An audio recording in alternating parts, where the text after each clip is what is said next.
الازہری studio production.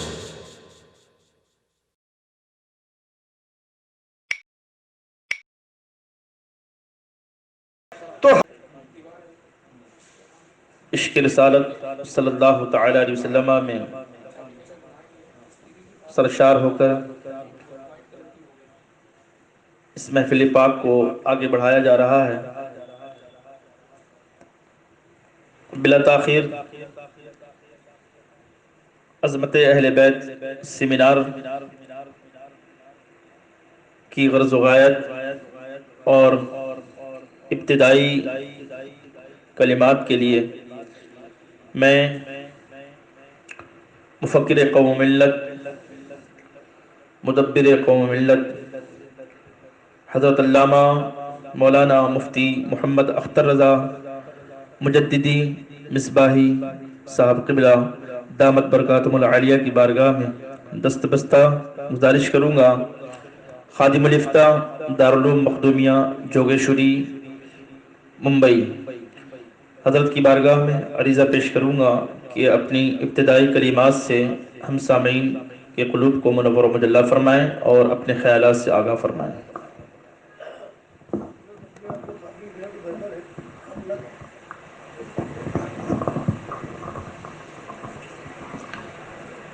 السلام علیکم ورحمۃ اللہ وبرکاتہ۔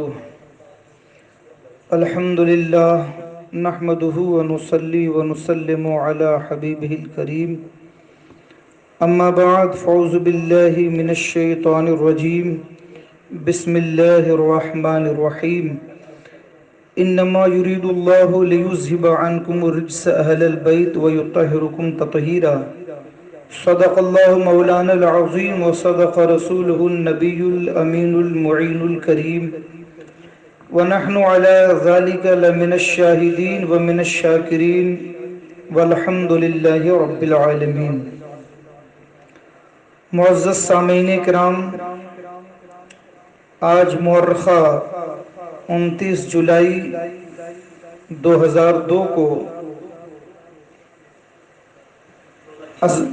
2020 کو عظمت اہل بیت سیمینار جو امام احمد رضا دارالفتاء و لائبریری میرا روڈ ممبئی میں منعقد کیا گیا ہے، اس میں اس ناچیز کی شرکت ہمارے لیے، میں اپنے لیے اپنی اس شرکت کو باعث سعادت سمجھتا ہوں۔ یہ سیمینار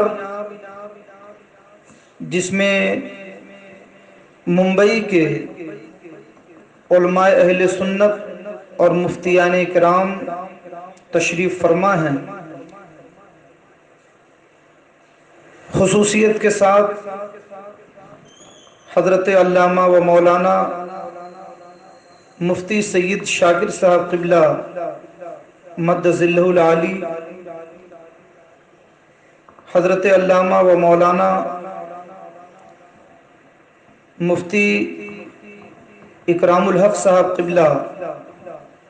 صدر المدرسین دارالعلوم محبوب سبحانی کرلا ممبئی، حضرت علامہ و مولانا مفتی ساجد صاحب قبلہ مصباحی دارالعلوم غوثیہ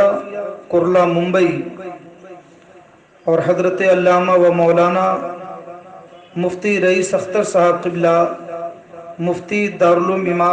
مفتی امام احمد رضا دارالفتاء و لائبریری میرا روڈ، اور اس کے علاوہ حضرت علامہ و مولانا واجد القادری صاحب قبلہ میرا روڈ، اور دیگر علماء کرام جو یہاں تشریف فرما ہیں۔ اس سیمینار کا مقصد اور اس کی غرض و غایت یہ ہے کہ پچھلے کچھ دنوں سے ہمارے پڑوسی ملک میں علماء اہل سنت کے درمیان ایک مسئلے کو لے کر ایک اختلاف پیدا ہوا اور دھیرے دھیرے اس اختلاف نے بڑی شدت اختیار کر لی۔ غالباً یہ بات ہر شخص پر واضح ہے، اس لیے میں اختصاراً صرف اس کے غرض و غایت کی طرف اشارہ کرنے کے لیے مختصر سی روشنی ڈال دوں کہ اس وقت صورتحال ہمارے پڑوسی ملک جسے ہم پاکستان کہتے ہیں، وہاں کی صورتحال اہل سنت کے حوالے سے نہایت ہی تشویشناک ہے، اس لیے کہ وہاں قادیانیت، رافضیت، وہابیت اور گمراہ فرقوں نے حکومتی سطح پر اپنا اثر و رسوخ اس طرح قائم کیا ہے جس کی وجہ سے آئے دن اللہ اور اس کے رسول کی شان میں، اہل بیت کی شان میں، صحابہ کی شان میں گستاخیاں کرتے رہتے ہیں۔ چنانچہ کچھ دنوں پہلے پاکستان میں ایک رافضیہ عورت نے علی رؤوس الاشہاد علی الاعلان ایک ٹی وی چینل پر حضرت سیدنا ابو بکر صدیق رضی اللہ تعالی عنہ کی شان میں صریح گستاخی کی، اور یہ پہلا موقع نہیں تھا بلکہ اس سے پہلے بھی متعدد بار گستاخیاں ہوئیں، اور اس نے صراحتاً یہ کہا کہ امت مسلمہ کا بیڑا تو اسی دن غرق ہو گیا جس دن سیدہ فاطمہ دربار میں اپنا حق مانگنے کے لیے گئیں اور ان کی شہادت کو جھٹلایا گیا، انہیں محروم کیا گیا اور ان کا حق نہ دے کر ان پر ظلم کیا گیا۔ تو اس طرح سے حضرت سیدنا صدیق اکبر رضی اللہ تعالی عنہ کی شان میں یہ کھلی گستاخی تھی جس پر کم از کم پاکستان کے علماء اہل سنت کو ضرور ایکشن لینا تھا، مگر افسوس اس بات کا ہے کہ جس طرح سے اس کے خلاف ایکشن لینا چاہیے تھا، کارروائی ہونی چاہیے تھی، ایسا نہ ہوا، تو وہاں کے ایک عالم ربانی، وہاں کے علماء اہل سنت میں ایک ممتاز شخصیت حضرت علامہ ڈاکٹر آصف اشرف جلالی صاحب، جو اس وقت پوری دنیا کے اندر علماء اہل سنت میں ایک قابل احترام شخصیت ہیں، قابل اعتماد شخصیت ہیں،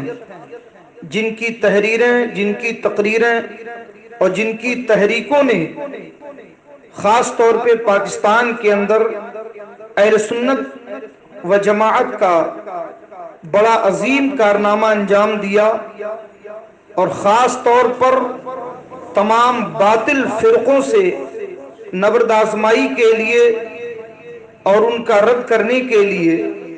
اگر ہم علماء اہل سنت پاکستان پہ نظر ڈالتے ہیں تو سب سے ممتاز شخصیتوں میں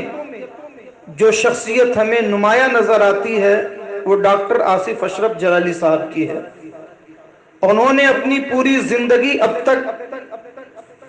اعلاء کلمہ حق، احقاق حق اور ابطال باطل کو اپنا فرض منصبی سمجھ کر اسے ادا کیا اور ادا کر رہے ہیں۔ جب یہ گستاخی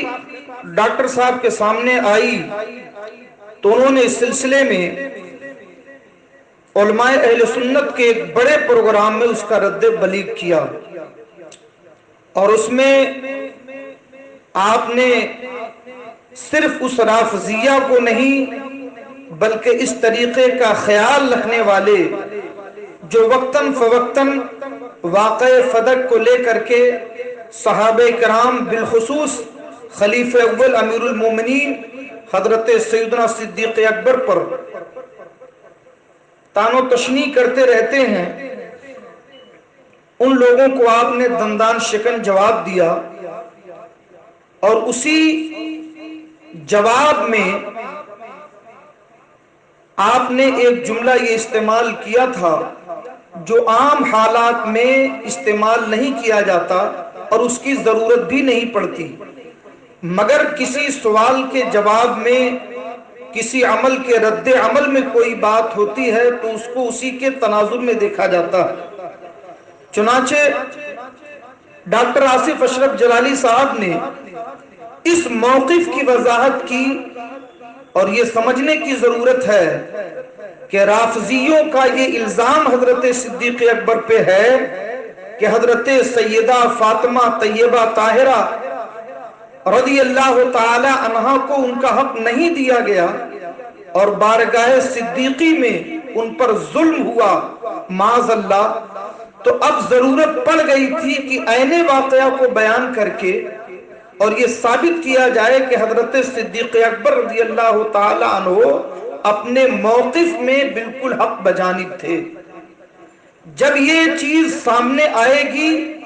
تو یقینی طور پر پورے واقعے کو بیان کرنا اور وہاں پر طرفین کے موقف کی وضاحت ضروری ہوگی۔ اس تناظر میں ڈاکٹر صاحب نے یہ جملہ استعمال کیا، اور اس سے پہلے عقیدہ اہل سنت کی یہ ترجمانی بھی کی کہ انسانوں میں ہم اہل سنت والجماعت کا یہ عقیدہ ہے کہ صرف انبیاء معصوم ہیں، انبیاء کرام کی جماعت معصوم ہوتی ہے اور اس کے علاوہ کوئی معصوم نہیں۔ ہاں، اہل بیت عظام صحابہ کرام رضوان اللہ تعالی علیہم اجمعین بفضلہ تعالی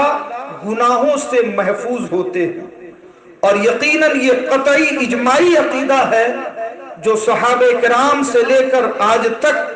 تمام کتب اہل سنت و جماعت کے اندر موجود ہے، اور اس کی ترجمانی ہمارے اسلاف نے فرمائی ہے۔ اس میں بالکل وہ حق بجانب تھے۔ اس عقیدے کو بیان کرنے کے بعد ڈاکٹر صاحب نے ان رافضیوں کو جواب دیتے ہوئے اور حضرت سیدنا صدیق اکبر کا دفاع کرتے ہوئے یہ فرمایا کہ جس وقت سیدہ نے مطالبہ کیا تھا اس وقت وہ خطا پر تھی۔ یہ جملہ ان کا کہ وہ خطا پر تھی، اور پھر اس کی وضاحت جو پورے خطاب کو جنہوں نے سنا ہے ان کے سیاق و سباق کو سننے کے بعد اور اس کے بعد کی ان کی متعدد تقریریں اور ان کی جو ریکارڈنگ ہے اس چیز کو سننے کے بعد ان کا یہ موقف اظہر من الشمس ہے کہ انہوں نے واضح کر دیا کہ حضرت سیدہ جب میراث کا مطالبہ کر رہی تھی، نبی اکرم صلی اللہ علیہ وسلم کی وراثت مانگ رہی تھی باغ فدق کے تعلق سے، تو اس وقت وہ خطا پر تھی، اور خطا سے مراد خطا اجتہادی ہے۔ انہوں نے اس کی بارہا وضاحت کی کہ ہم نے خطا سے مراد لیا خطا اجتہادی، مگر ان کی اس وضاحت کو قبول نہ کر کے جس طریقے کی ہنگامہ آرائی ہوئی اور اس پر جس طرح سے محاذ سنبھالے گئے، تقریروں سے لے کے تحریروں تک، سوشل میڈیا سے لے کر نیشنل میڈیا تک اور اخبارات کے ذریعے سے، اس کا نتیجہ یہ نکلا کہ ڈاکٹر صاحب کو گرفتار کیا گیا، انہیں جیل میں ڈالا گیا۔ اب ان تمام پہلوؤں پہ اگر ہم گفتگو کریں تو گفتگو بہت لمبی جائے گی۔ میں مختصر میں صرف ایک بات عرض کرنا چاہتا ہوں کہ مطلقاً خطا بولنا اور خطا بول کر کے خطا اجتہادی مراد لینا یہ ہمارے اسلاف کی کتب میں موجود ہے۔ خود حدیث شریف کے اندر مطلقاً حضرت آدم علیہ السلام کے لیے خطا کا لفظ وارد ہے، اور وہاں پر ہم بتاتے ہیں کہ یہاں حضرت آدم علیہ السلام سے جو خطا ہوئی تھی وہ خطا اجتہادی تھی۔ تقریباً تمام مفسرین کا اس تفسیر پر اجماع ہے کہ حضرت آدم علیہ الصلوۃ والتسلیم کے معاملے میں جہاں پر اللہ رب العزت نے فرمایا وَلَا تَقْرَبَ هَٰذِهِ الشَّجَرَةَ فَتَكُونَ مِنَ الظَّالِمِينَ کہ آدم و حوا تم دونوں اس درخت کے قریب نہ جانا ورنہ حد سے تجاوز کرنے والوں میں ہوگے، تو وہاں پر تمام مفسرین تقریباً اس بات پر متفق ہیں کہ حضرت آدم علیہ السلام سے جو یہ لغزش ہوئی وہ اس لیے کہ لا تقربا کی جو نہیں تھی اس نہیں کو نہی تنزیہی سمجھا، اور نہی تنزیہی سمجھ کر کے حضرت آدم علیہ السلام سے یہ لغزش ہو گئی، اور اس کے پاداش میں حضرت آدم علیہ السلام کو جنت سے نکلنا پڑا۔ تو حضرت آدم علیہ السلام سے جو خطا ہوئی بالاتفاق وہ خطا اجتہادی تھی۔ اب میں صرف یہ کہنا چاہتا ہوں تمام علماء اہل سنت، خاص طور پر پڑوسی ملک کے علماء سے اور علماء اہل سنت سے، کہ جب خطا اجتہادی کی نسبت خود انبیاء کرام رضوان الانبیاء کرام علیہ السلام کی طرف درست ہے اور ہمارے مفسرین نے اس موقع پر کیا، اور یہ قطعاً گستاخی نہیں، قطعاً بے ادبی نہیں، قطعاً قابل گرفت نہیں، اور یہ جملہ شریعت کی زد میں نہیں آتا، تو حضرت سیدہ طیبہ طاہرہ فاطمہ زہرا رضی اللہ تعالی عنہا کہ اس مطالبہ میراث کے معاملے میں تو اہل سنت کا اجماع ہے کہ صدیق اکبر کا اجتہاد حق بجانب تھا اور سیدہ فاطمہ اس وقت خطا اجتہادی پر تھی۔ تو حضرت سیدہ جب خطا اجتہادی پر تھی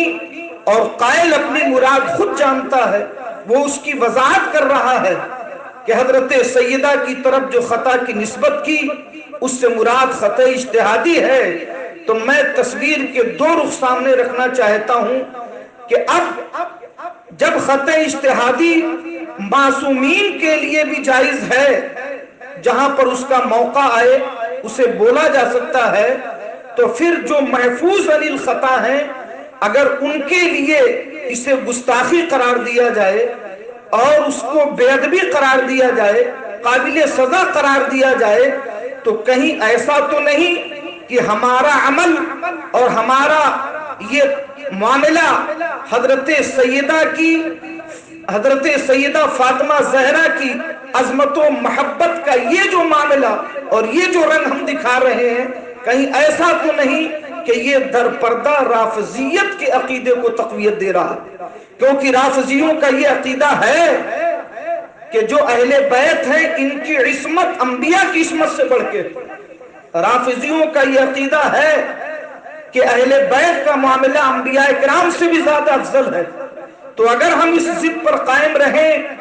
اور اس چیز کا ارتکاب ہماری طرف سے ہوتا رہا تو کہیں نہ کہیں اہل سنت کے عقیدے کا خون ہوگا اور رافضیت کے عقیدے کو تقویت ملے گی کہ آدم علیہ السلام کی طرف خطا کی نسبت پر کوئی احتجاج نہیں، اور سیدہ فاطمہ کی طرف خطا اجتہادی جس پر امت کا اجماع ہے، اگر اسے کوئی شخص بولتا ہے اور جواب کے طور پر اس کی وضاحت کرتا ہے تو ہم اسے گستاخ اور بے ادب قرار دے کر کے اسے جیل کی سلاخوں میں ڈال دیں، تو پھر عقیدہ اہل سنت کی ترجمانی کون کرے گا، اور ہم کس طریقے سے رافضیت کے چھپے ہوئے فتنے کو باہر لا سکیں گے۔ اس لیے میں سمجھتا ہوں کہ تمام علماء اہل سنت کو میدان عمل میں آ کر اب یہ واضح کر دینا چاہیے کہ ہمارے اسلاف کے عقیدے کے مطابق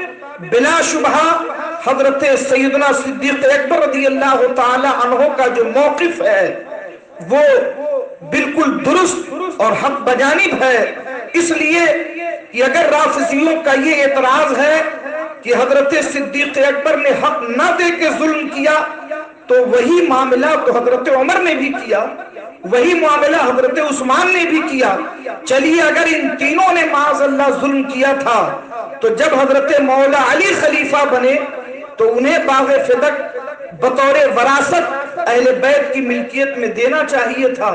مگر حضرت مولا علی نے بھی ویسے برقرار رکھا۔ پھر حضرت امام حسن مجتبی رضی اللہ تعالیٰ عنہ جب خود خلیفہ ہوئے انہوں نے بھی اسے برقرار رکھا۔ اس سے ثابت یہ ہوا کہ یہ تمام خلفاء حضرت صدیق اکبر کے موقف کی تائید کر رہے ہیں، اور کم سے کم یہاں یہ تو ثابت ہوا کہ حضرت صدیق اکبر کے موقف پر خلفائے راشدین کا اجماع ہے، خلفائے راشدین کا اجماع ہے، اور یہ رافضیت کے خلاف ہمارے لیے بہت بڑی فتح ہے جن کا یہ عقیدہ ہے کہ معاذ اللہ حضرت صدیق اکبر نے ظلم کیا، تو جس بنیاد پر صدیق اکبر کو ظالم کہا جاتا ہے، معاذ اللہ حضرت مولا علی اور حضرت امام حسن مجتبی کے بارے میں وہ اپنے موقف کو ظاہر کریں۔ آخری بات میں یہ عرض کرنا چاہ رہا ہوں کہ اس سلسلے میں مجھے یہ کہتے ہوئے سخت افسوس اور ندامت ہو رہی ہے، اور یہ ہمارے لیے باعث شرم ہے کہ علماء اہل سنت پاکستان نے اس میں جو ان کو کردار ادا کرنا چاہیے تھا، کہیں نہ کہیں چوک ہوئی۔ اگر معاملہ واقعی متنازع ہو گیا تھا تو اس کے حل کی یہ صورت نہیں تھی، اور اگر اب تک اسے نہیں سمجھا گیا تو میں علماء اہل سنت پاکستان کے بارگاہ میں بڑے ادب کے ساتھ تمام مشائخ، تمام پیران کرام، تمام اہل سنت و جماعت کے تمام علماء فضلاء، مفتیان کرام، محققین کی بارگاہ میں بڑے ادب کے ساتھ میں عرض کرنا چاہتا ہوں کہ اس تنازع کو ختم کریں، اور رافضیت کو جو تقویت پہنچ رہی ہے اس چیز کو محسوس کریں۔ اہل سنت والجماعت کے عقائد کی ترجمانی صرف کتابوں سے نہیں، وقت آیا ہے کہ اپنے بیان سے بھی کریں، اپنے قلم سے بھی کریں، اپنی تحریر و تقریر اور عملی زندگی سے بھی کریں، تاکہ علماء اہل سنت کا جو عقیدہ ہے اہل بیت کے تعلق سے اور رافضیت کی جو گندگی ہے وہ عوام الناس کے سامنے آ سکے۔ اس لیے ہم گزارش کرتے ہیں کہ اگر یہ معاملہ سلجھتا ہوا نظر نہیں آتا تو پاکستان میں جو علماء اہل سنت ہیں جن پر اتفاق ہے، ایسے 5 لوگوں کی ایک ٹیم بنائی جائے اور ڈاکٹر آصف اشرف جلالی کا معاملہ ان کے سامنے رکھا جائے، اور ڈاکٹر آصف اشرف جلالی کو یہ موقع دیا جائے کہ خود اس بینچ کے سامنے وہ اپنے موقف کی وضاحت کریں، پھر وہ علماء اہل سنت جو فیصلہ صادر کریں وہ سب کے لیے قابل عمل ہو۔ اور اگر یہ چیز اس سے بھی آگے بڑھ چکی ہے تو ہماری دوسری اور آخری گزارش یہ ہے کہ وہ لوگ اب اس معاملے کو مرکز اہل سنت بریلی شریف کے حوالے کر دیں، بریلی شریف کے حوالے کر دیں اور ایک ٹائم دے دیں۔ اس ٹائم میں علماء اہل سنت بریلی جو ہر معاملے میں، ہر دینی معاملے میں پچھلے 100 سال سے ہماری نمائندگی کرتے رہے ہیں، تو آپ حضرات اپنے اس معاملے کو بریلی شریف مرکز کے حوالے کریں، اور ڈاکٹر صاحب کو یہ موقع دیا جائے کہ وہ اپنی وضاحت چاہے بیان کے ذریعے یا اپنی تحریر کے ذریعے بریلی شریف بھیجیں، اور پھر علماء کا پینل، علماء کی جماعت جو مرکز میں بیٹھتی ہے، وہ دونوں کی گفتگو اور دونوں کی تحریروں کو ملاحظہ کرنے کے بعد مرکز سے جو فیصلہ صادر ہو وہ سب کے لیے قابل عمل ہو۔ اور جب تک ایسا نہ ہو، خدا کے واسطے ہما شما نے جس طریقے سے سوشل میڈیا سے لے کر نیشنل میڈیا تک جو ہنگامہ کر رکھا ہے، اسے بند کیا جائے، اور ہر کس و ناکس کو اس سلسلے میں بیان دینے اور اپنی بات رکھ کر کے معاملے کو پھیلانے کی اجازت نہ دی جائے۔ ہم تمام ہمدرد علماء سے اور اہل سنت والجماعت کے سچے پاسبان علماء سے گزارش کرتے ہیں کہ خدا را اس معاملے میں اہل سنت کے موقف کی تائید کو سامنے رکھتے ہوئے ایسا طریقہ اپنائیں جو اہل سنت و جماعت کے حق میں مفید ہو، اور جب تک ان میں سے کوئی فیصلہ بریلی شریف سے یا خود وہاں کے علماء کی طرف سے واضح طور پہ سامنے نہیں آتا، اس وقت تک ہم ان تمام ہنگامہ آرائیوں کو بند کریں اور لوگوں کو علماء اہل سنت کے موقف پہ عمل کرنے کی تاکید کریں۔ بس میری یہی گزارش تھی، اور جماعت اہل سنت ممبئی جو اس وقت امام احمد رضا دارالفتہ و لائبریری میرا روڈ میں جمع ہیں، عظمت اہل بیت سیمینار کے حوالے سے میں چاہتا یہ ہوں کہ وہ حضرات اپنے موقف کی وضاحت فرما دیں، اور جو چند باتیں ابتدائیہ پیش کی گئی ہیں اس حوالے سے بھی اپنی گفتگو رکھیں۔ اور اس وقت جو پوری دنیا کے اندر یہ موضوع بحث بنا ہوا ہے اسے کس طریقے سے علماء اہل سنت ڈیل کر سکتے ہیں اور فتنہ رافضیت کو کس طرح قلع قما کیا جا سکتا ہے، اس سلسلے میں آپ اپنے بیان سے اس کی وضاحت فرمائیں۔ یہ چند باتیں تھیں جو اس ناچیز نے عرض کی ہیں۔ مولا کریم میرے بیان میں اگر کوئی لفظاً معناً عمداً سہواً کوئی بھی غلطی ہوئی ہو تو میں اس سے صراحتاً توبہ کرتا ہوں۔ استغفر اللہ ربی من کل ذنب و اتوب الیہ۔ السلام علیکم، السلام علیکم، السلام علیکم۔